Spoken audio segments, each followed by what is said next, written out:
What's up, my Ninja people? Welcome to 2911 Football. And today we'll be discussing the preview of Nigeria versus Algeria in the AFCON quarterfinals. Might I say that this will be an interesting game considering the history we have with Algeria and considering the last game we played against them where we were heartbroken by an almost last-minute Mahrez free kick against Daniel Abeyi and the Super Eagles in 2019. It was an unfortunate tournament, but we have an opportunity to set the record straight. Both teams are coming into this in a rich vein of form. Both are yet to lose in the AFCON. Both are playing well. Even though they are better defensively than us, they have conceded only 1 goal. Nigeria have conceded 4 goals in the group stage, but also we have made up for our somewhat shaky defense for a magnificent attack by scoring 12 goals. They are 2 of Africa's best teams. Algeria are comfortably one of the best teams in North Africa, and Nigeria is one of the best teams in Western Africa. In the last 6 games we have played against them, surprisingly Algeria have won 4 and Nigeria have won only 2. But out of those 4, 1 was awarded to them due to an ineligible player playing in the World Cup qualifiers. That was qualifiers for 2018 Russia, I remember. It was awarded to them. 2 of them have been friendlies, and then the 2019 Mahrez on and one other one about a few years back. All I'm just trying to say is this is going to be, on paper, it looks like an even team. Finally, Nigeria are going to have a good test, a great test, because they haven't been tested properly in this tournament. I know we have played Tunisia, but Tunisia have been disappointing in this tournament. They've won only 1 game, and they drew Tanzania, and they were knocked out by Mali in the round of 16. So I can't fully gauge us against them, even though I can gauge us because we almost threw the game away against Tunisia. We have been relaxed and comfortable all tournament.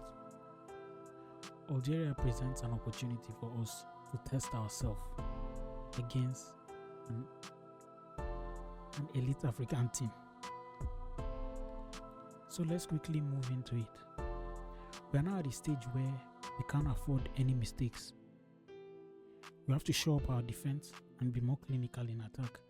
It's crazy that I said we have to be more clinical in attack, considering we are the highest scoring team in AFCON this year. But we have to be more clinical, because against Mozambique, even though we scored 4 goals, there were opportunities for us to score more than 4 goals. Our journey so far to the quarterfinal has been, the best way to describe it is smooth and easy. We have had no cause to panic all through the tournament, but right now it is not a call for us to relax. It is a call for us now to sit up, because we are playing one of the big boys. Any complacency on our part means we are going to be sent home straight up. Any mistake now will cost us an opportunity, and considering we are not going for the FIFA World Cup in North America, it will be very disappointing for us to miss out on this AFCON. I'm begging the Super Eagles to give us something to smile about. Even though ideally, in an ideal world, I would want us to have gone to this World Cup as African champions. But the world is not ideal on our part. It's not ideal for us. So we have to make do of what we have. And what we have in front of us now is the AFCON. which is the highest trophy in African football. In all our games, we have been quite dominant because we have dominated the midfield battle in all 4 games we have played so far. We have been an attacking force. Barring our first game against Tanzania, we have scored at least 3 goals in all of our games. Where our problem will lie is in our defensive frailty. And it's not that we are weak defensively, it's the lack of concentration that I think we need to work on more than our defense. Our lack of concentration, and then this vibe of already winning and then we become relaxed. I don't think we can do that against Algeria and escape. Algeria are a far better team than Tunisia. If we should switch off the way we switched off against Tunisia, against Algeria, we are going to be knocked out. And that was a group game. Even though it ended 3-2, we were basically in panic mode in the last minutes of the game. And that would not be ideal for us in a quarter-final game. So we have to emphasize control. I trust Eric Chell, and might I add that Iwobi has been absolutely fantastic for us in this tournament. Iwobi, Ndidi, and Onyeka, they have marshaled and anchored our midfield with great excellence. And then, even though this against Algeria is going to be a different test entirely because they are good too, so I expect us to marshal the midfield. If we can control the midfield properly, I think we will be able to contain the Algerians. If we can limit them on the ball, because our best form of defense, I believe, is holding on to the ball. And also, we have had the most fouls. I think it's due to the fact that we are always quick in retrieving the ball whenever we lose it in the middle. We have not let our opponent attack us a lot. And I hope that doesn't change.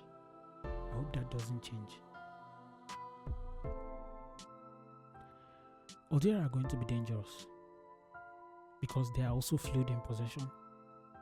They are aggressive in midfield. And they are very expressive going forward.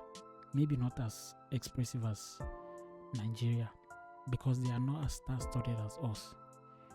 They have a young and upcoming striker, Bayer Leverkusen striker named Maza, a 20-year-old. He's the reason our own Boniface was shipped out on loan to Werder Bremen in the Bundesliga, because they saw him as someone who can anchor their attack at Bayer Leverkusen. He has been good this tournament. I think he has scored 2 goals. And then they have the Mahrez, even though he's at the tail end of his career in Saudi Arabia now. As they always say, form is temporary but class is permanent. So regardless of what we might think of Mahrez, a part of him is still excellent. A part of him is still there for us to see, and he can change a game at any moment, so we have to be very careful. My advice: win the midfield battle, line up. We all know what it has always been, and we all know our strongest 11. In goal, we'll go with Nwabali. There's no mistake. Even though a lot of Nigerians have been complaining about him recently, he's the best we've got. It's Nwabali or Zoho, and unfortunately we have to go with Nwabali. He's the best we have, and he has not had much to do since the Tunisia game. He didn't play against Uganda, and against Mozambique they didn't threaten him any bit.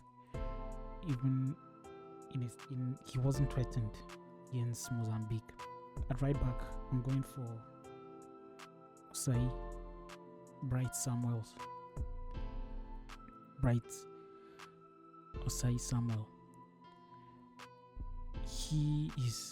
Even though his first 2 games have not been good, not that they have not been good, he has been okay. He has done what is expected of him, but he's going to have to sit up in this game.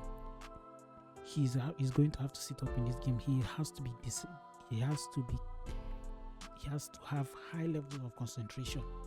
If we are to go through, he will have to be able to hold the opposing left winger, which I don't know who it might be, but if they should play Balbina, I won't be surprised. And our right centre back, the amazing Sam Ajayi. Ajayi has been a rock for us. He has even scored, to show you how he has been playing well. Semi Ajayi. He has been good for us. He has been good all tournament. He has not put a foot wrong. He has done what is expected of him, and he even capped it for us with a goal in the first game. Against Tunisia, I believe. Left centre back, no other person than our very own Calvin Bassey, our Minister of Defence. Ever since he started playing for Nigeria, I don't think he has put any foot wrong, and he's one of the players that sacrifices a lot on the pitch, and he has the coach's trust. Kudos to him. At left back, Bruno Oyemechi. And might I add that Bruno has surprised us in this tournament. Bruno has surprised us ever since he came in for Zaidu Sanusi after our first match against Tanzania. He doesn't look like someone who wants to let up. He always puts in the fight. He's passionate. He's tenacious even in the attack and in the defense. No option there. Now, to the defensive midfield. No other person than Ndidi, our skipper. He has been excellent for us since the World Cup qualifiers against Gabon, where he played an excellent game and even assisted the winning goal for us to make it 2-1 when we were drawing with Gabon. But in this particular AFCON, he has also scored. He has been playing excellently. At the right midfield, we have Onyeka. He plays the box-to-box for us, and he has been excellent. Frank Onyeka. And I know a lot of us would want to see Rafael Onyedika. But I believe he's good. And I believe he will have his opportunity. He has had his opportunities, but he will have his opportunity. And in this game also, I believe he might come in for the second half. And then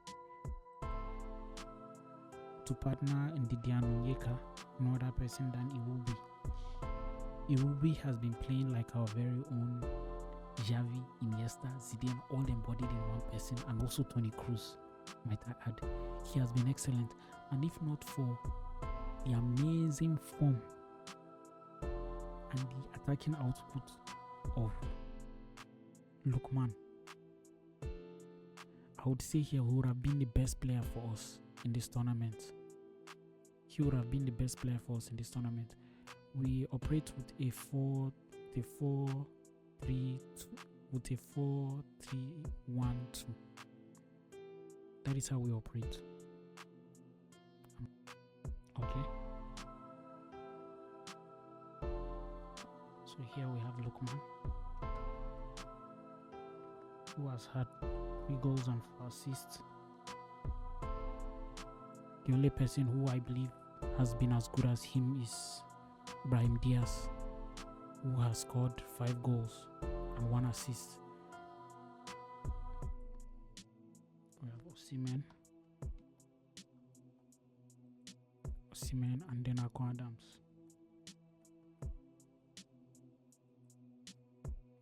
So this is how we have lined up all tournament, and I don't expect us to change anything, barring injuries of any sort. This is how I expect us to line up, and I wouldn't want us to underrate Algeria, man. I wouldn't want us to underrate Algeria, not at all. We shouldn't underrate them. We should have full concentration all through the game. Don't take them for granted. Don't switch off at any moment, because Algeria are a team that can punish you. They can punish you. They are good. They are that good. Algeria are that good, bro. They are that good. We have to be very careful. The key battles we are going to have are the ones in are just the defense. If we can limit the amount of chances we're able to concede, I believe we will outscore them. Peradventure, we can't keep them out. We should limit the goals we can give them. Let us not make them feel they can come back in the game. That is the advice I'll have. And also my predictions for the game. I'll say 3-1 to Nigeria. Let me respect them and give them one goal because they have been that good. I also quickly want to comment on the results of the games that have happened today. Senegal versus Mali. I watched the game and Mali had a player sent off, Yves Bissouma, I think former Tottenham player. He left his team with 10 men all through the game, and before he was sent off, they were already 1-0 down. So I think that was a foolish thing to do, to let your team to suffer for the whole cost of the game for a needless foul in the middle of the park. He had absolutely no reason to do that. Senegal just handled their business. They did what is expected of them. They played like the mature side. They didn't do anything exceptional. They were just themselves. They didn't let Mali get it, even though Mali had quite a few chances, and they were themselves, and Mali's keeper bailed them out. He bailed them out. And then Morocco versus Cameroon ended 2-0. Might I add that the Moroccan FA complained to CAF about the appointment of an Algerian official to their game, and then in the last minute he was changed to a Mauritanian ref who was bad all through the game. Cameroon were not good, don't get me wrong. Cameroon were not good, but the officiating was so biased. It felt almost every 50-50 call was going to the Moroccans. They had that home team advantage. They already had the crowd behind them. I've seen no reason why the ref was that bad. Cameroon also had a controversial call in their favor when Mbeumo was brought down in the 18-yard box, and the ref signaled play on, and there was no review from the VAR. I would say at the very least he should have considered going to the VAR, but it wasn't given. Nonetheless, Morocco were deserving of their win. I just felt the favoritism was too excessive. If it was a close game, I believe it wouldn't have reflected well on them and CAF in general. I think they need to do better. That being said, please like this video, share it, and subscribe for more AFCON content, and hopefully I trust my Nigeria boys that we will make it to the semi-finals, where we will face Morocco, which will be another daunting task after we have eliminated the Desert Foxes of Algeria. Go Nigeria, go Super Eagles.